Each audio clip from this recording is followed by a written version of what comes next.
नमस्कार, मैं हूं नितिन कुमार और आप देख रहे हैं भारत 24। आज हम आपसे युवाओं से संबंधित कुछ ऐसे तथ्य और कुछ ऐसी चीजों पे हम बात करने जा रहे हैं जिसको हमेशा से नजरअंदाज राजनीति में करते चले आ रहे हैं। युवाओं को क्या राजनीति में सिर्फ ट्रोल के लिए सीमित कर दिया गया है? ट्रोल का तात्पर्य हमारा यहाँ पर है जो इंटरनेट या सोशल मीडिया में जिस तरीके से ट्रोलिंग करी जाती है, गाली गलौज और न जाने कौन कौन से अभद्र भाषाओं का यूज करके एक ट्रोल आर्मी बना दी जाती है या फिर आईटी सेल बनाकर युवाओं को उसमें भर दिया जाता है, भूसे की तरह भरा जाता है। उसी पर हम चर्चा के लिए हमारे साथ समाज सेवी पूजा सिंह हमारे साथ जुड़ रही हैं जो कि सीतापुर से हैं। इनसे हम सीधे तौर पे हम बात करेंगे कि पूजा जी, सबसे पहले तो बहुत बहुत स्वागत है आपका दोबारा आने के लिए। और हम आपसे ये जानना चाहेंगे कि युवाओं को सिर्फ ट्रोलिंग के लिए सीमित कर दिया गया है, जबकि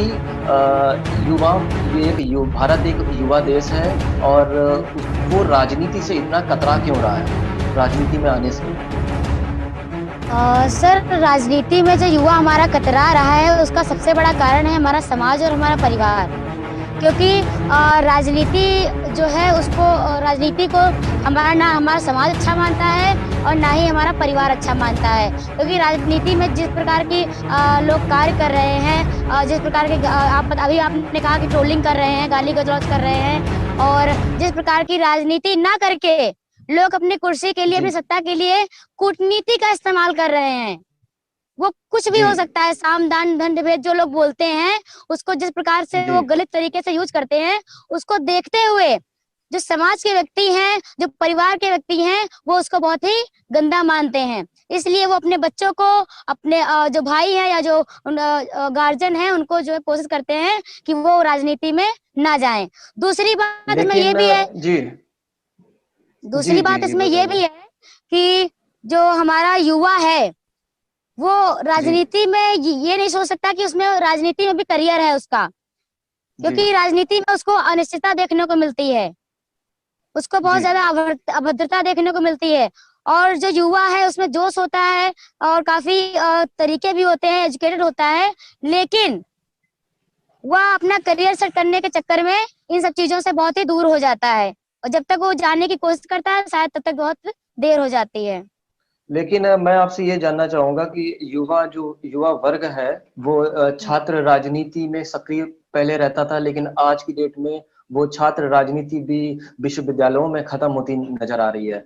और जो एक एंट्री पॉइंट होता था, यानी जो एक प्रवेश का द्वार होता था राजनीति का, ये जो एक छात्र संघ का चुनाव होता था, वो भी मार दिया गया है। आपको नहीं लगता है कि युवा जो है छात्र जो है वो अगर राजनीति में आना चाहता है तो एंट्री पॉइंट जो होता है वो एक महत्वपूर्ण होता है? कहीं ना कहीं वंशवाद, परिवारवाद और जो एक इस तरीके का हावी होता है उसके लिए कहीं ना कहीं एक रोड़ा अटकाता है।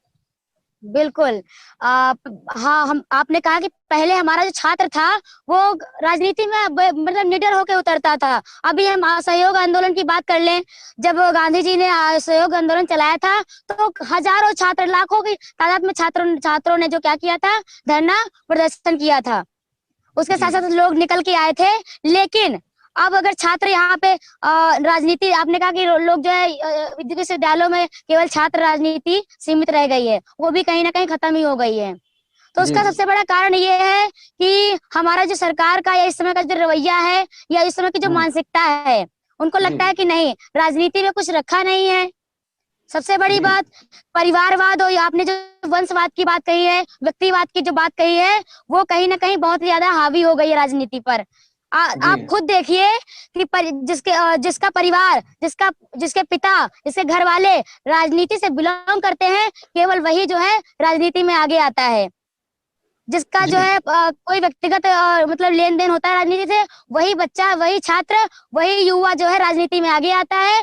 बाकी जो है युवाओं को आगे बढ़ने का मौका नहीं मिलता है। अगर अदर जो युवा है, अगर छात्र राजनीति में होते भी हैं तो अपने करियर की वजह से या पैसे की कमी की कह सकते हैं कि राजनीति पैसा लगता है।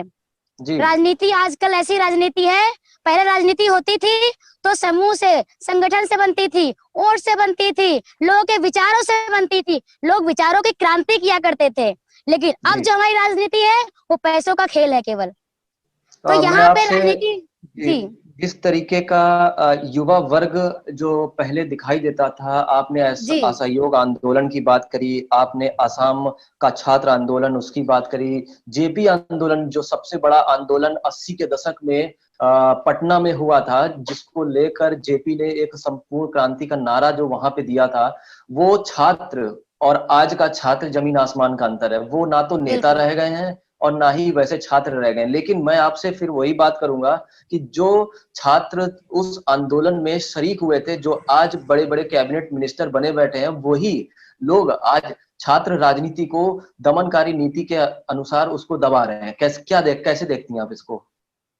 और सर मैं इस बात को इस वजह से इस तरह से देखती हूँ कि वो इसलिए दबा रहे हैं कि आज वो नेता, वो आज एमएलए एमएलसी बन गए हैं, लेकिन वो चाहते हैं कि आज अगर कोई छात्र नेता बनना चाहता है, राजनीति में आगे आना चाहता है, तो ऊपर बैठा नेता है, जो उससे ऊपर बैठे जो एमएलए एमएलसी हैं, वो उसको आगे बढ़ाना नहीं चाहते हैं।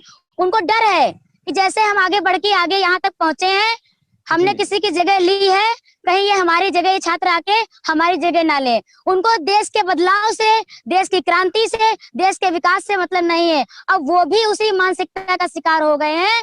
जब वो आंदोलन कर रहे थे, वहां पे जो बैठा था वो जिस मानसिकता का शिकार था कि हमारी कुर्सी कोई और हड़प ना ले, हमारे जो कार्य क्षेत्र है, हमारा जो कह सकते हैं कि हमारा जो कार्य क्षेत्र है, हमारी जो कुर्सी है, हमारी जो राजनीति है, वो कोई और ना हथिया ले। इसलिए वो ना रास्ता बताने देते, या कहने का मतलब खत्म ही कर रहे हैं। वो नहीं बताते हैं कि आप इस रास्ते से जाओ तो आप आगे बढ़ पाओगे, देश के लिए कर पाओगे या अच्छे नेता साबित हो पाओगे। उनको इस बात का डर लगा हुआ है। जी जी, जो मुख्य धारा में राजनीति का जो एक छात्र का जो असर रहा था, वो बेअसर होता दिखाई दे रहा है। अभी फिलहाल छात्रों को वो दारोमदार ना तो राजनीतिक पार्टियां दे रही हैं, ना तो अन्य दल कोई जो जिस तरीके से है, तो छात्र कहीं ना कहीं आप इस चीज को लगता है कि राजनीति से उनका जो एक मन था कि आने का, एक वो बिल्कुल उस तरीके से टूट चुका है, अलग हो चुका है। कैसे देखते हैं आप इसको? जी जी बिल्कुल। सबसे बड़ी बात यह है कि छात्रों का पहले देखने को मिलता था, सुनने में भी आता था, हमने पढ़ा भी है कि पहले जो चीजें थी, वो छात्र जो थे, छात्र नेता कह ले, छात्र विद्यार्थी कह ले, वो इतना मैटर नहीं करता था कि वो पढ़े लिखे कितना है। वो अपने देश के लिए क्रांति, मतलब पहले जो छात्रों का जो समूह था, छात्र संगठन था, जो छात्र की राजनीति थी, वो हमारी इस टाइम को जो राजनीति है, उस समय की जो राजनीति थी, उसमें बहुत ही बड़ा योगदान देती थी। अब छात्र राजनीति को बहुत ही दूर रखा जाता है। उनको केवल जो आपका सोशल मीडिया पे वो केवल जो काम दे दिया था कि आप जो गाली गलौज करो, आप एक गुटबंदी ही कर दी गई है छात्रों के बीच भी। हम हालांकि छात्र का कोई न जाति होता था, न धर्म होता था, वो केवल छात्र होता था, वो युवा होता था, वो अपने देश के हक के लिए, कर्तव्य के लिए, नीतियों के लिए लड़ता था। लेकिन आज का जो छात्र है, गुटों में बांट दिया गया है। और सबसे बड़ी बात कि छात्रों को जो है केवल रैलियों में मिसयूज किया जा रहा है, या केवल भीड़ दिखाने के लिए, ना कि उनको नेता बनाने के लिए, आगे बढ़ाने के लिए, ना कि ऐसा बनाए कि वो अपनी देश की राजनीति में, देश की क्रांति में योगदान कर सके। तो ये थी पूजा सिंह, जो कि सीतापुर से हैं, समाज सेवी हैं, और जिन्होंने साफ तौर पे अपनी बात रखी कि युवा सिर्फ ट्रोल के लिए सीमित ना रखा जाए, बल्कि युवाओं को राजनीति में आने के नए नए अवसर प्रदान करने चाहिए। तो धन्यवाद पूजा जी, आपने समय निकाला और समय दिया, उसके लिए बहुत बहुत थैंक यू।